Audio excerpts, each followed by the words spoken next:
नेवासा तालुक्यातील चांदा हे गाव मुळा कॅनोल शेजारचं गाव असल्यामुळं पूर्ण गाव बागायती झालं। शेतकरी ऊसाचं पीक घेऊ लागले। मात्र गेल्या 4 वर्षांपासून येथे दुष्काळानं आपला मुक्काम ठोकला। ऊस तर सोडाच, मात्र इतर पिकं घेणं देखील अवघड झालं होतं। अशातच येथील अमोल शेटे या शेतकऱ्यानं द्राक्ष पिकाची लागवडीचा प्रयोग सुरू केला आणि द्राक्ष पिकांनी शेती बहरून गेली। नेवासा तालुक्यातील चांदा या गावी 3 एकरामध्ये नानासाहेब पर्पल या व्हरायटीची हिरवीगार द्राक्ष त्यांनी लागवड केली। चांदा आणि पंचक्रोशीतील शेतकऱ्यांसाठी ही अभिमानाची बाब ठरली, कारण या नेवासा तालुक्यातील पहिलीच द्राक्ष पिकाची लागवड आहे। चांदा हे अहमदनगर जिल्ह्यातील नेवासा तालुक्यातील मुळा धरणाच्या उलिताखालचं गाव, त्यामुळे गावासाठी मुबलक पाणी उपलब्ध असल्यामुळे येथे ऊस पीक चांगलं होतं। मात्र गेल्या काही वर्षांपासून पडणाऱ्या दुष्काळानं शेतकऱ्यांना इतर पिकांचा विचार करावा लागला आणि अशाच विचारांनी संकल्प फार्म सोल्युशन कन्स्ट्रक्शनचे अमोल शेटे हे प्रवृत्त झाले। त्यांनी आपल्या शेतामध्ये आणि कमी पाण्यात येणाऱ्या नानासाहेब पर्पल या व्हरायटीची निवड करत 3 एकरामध्ये लागवड केली। अमोल शेटे यांनी आपल्या शेतामध्ये 3 एकरात नानासाहेब पर्पल ही व्हरायटी निवडून आपल्या शेतामध्ये द्राक्ष लागवड केली। विशेष म्हणजे नेवासा तालुक्यातील प्रथमच द्राक्ष पॉइंट आहे।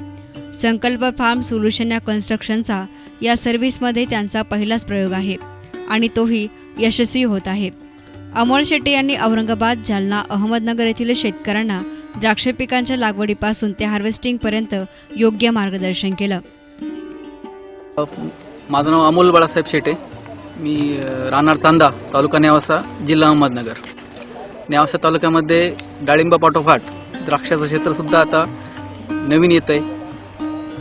हा जो प्लॉट आहे द्राक्षाचा, तो नानासाहेब पर्पल ही व्हरायटी असून हा नेवासा तालुक्यामधला प्रथम प्लॉट आहे। नेवासा तालुक्यामधील शेतकऱ्यांमध्ये जी क्रांती झाली केवळ डाळिंब पिकामुळे झाली, परंतु डाळिंबामध्ये येत असलेल्या अडचणींमुळे त्यावर मात करण्यासाठी किंवा दुसरं एक पीक डाळिंबाला रिप्लेस करण्यासाठी जर असेल ते म्हणजे द्राक्ष पीक आहे। द्राक्ष पिकामधलं उत्पन्नाचा रेशो आणि डाळिंबाचा उत्पन्नाचा रेशो हा जवळपास सारखा आहे, 1:4 या प्रमाणात गुणोत्तर यामध्ये आहे। म्हणजेच आपण 1 रुपया खर्च केल्यानंतर 4 रुपये मिळण्याची ताकद फक्त डाळिंब व द्राक्ष पिकात आहे। द्राक्ष पीक हे नव्याने जरी वाढत असलं परंतु द्राक्ष पिकाचं खालील क्षेत्र नगर जिल्ह्यामध्ये चांगलं आहे। श्रीरामपूर, राहता, शिर्डी या परिसरामध्ये द्राक्ष पीक चांगलं आहे, परंतु नेवासा तालुक्यामध्ये त्याचं प्रमाण अत्यल्प आहे व ते या ठिकाणी वाढावं या उद्देशाने आजचा संकल्प फार्म सोल्युशन या कन्सल्टन्सी आमच्या सर्व्हिसेसमध्ये आम्ही एक प्रयोग करत आहोत। त्यातला हा पहिला प्रयोग आहे। आम्ही औरंगाबाद, अहमदनगर या ठिकाणचे शेतकरी इथे बोलवून आज द्राक्ष पिकाचं आमचं मार्गदर्शनाचा कार्यक्रम झाला। यामध्ये आम्ही द्राक्ष पिकाच्या उत्पन्न करण्यापासून द्राक्ष हार्वेस्टिंग करण्यापर्यंतचा हा पूर्ण कालावधीचा जो पिरियड आहे त्यामध्ये लागणारे कामं आहेत, कशा पद्धतीचे त्यामध्ये झाले पाहिजेत, या सर्व गोष्टींचा आम्ही चर्चा करून रोग कीड सहित आम्ही पॉईंट जास्तीत जास्त कव्हर करण्याचा प्रयत्न केले व शेतकरी या पिकाकडे वळण्यास सुरुवात होऊ शकते। कारण आजचा जो उत्स्फूर्त प्रतिसाद बघितला शेतकऱ्यांचा तो अतिशय चांगला आहे। तर यापुढे द्राक्ष पिकाखाली जर उत्पन्न वाढत गेलं तर शेतकऱ्यांना एक नवीन एक पीक हाती येईल व चांगलं उत्पन्न देण्यास मदत होईल।